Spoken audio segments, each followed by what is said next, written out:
তিমি টুটিয়ে রাঙা প্রভাতে কত শুভ্র তরঙ্গ ভাসে সেথায় প্রতিদিন।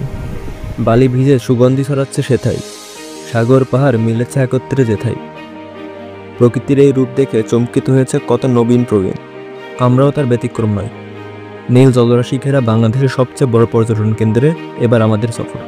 এই তো সেদিন ঘুরে এলাম পৃথিবীর সবচেয়ে বড় সমুদ্র সৈকত কক্সবাজার।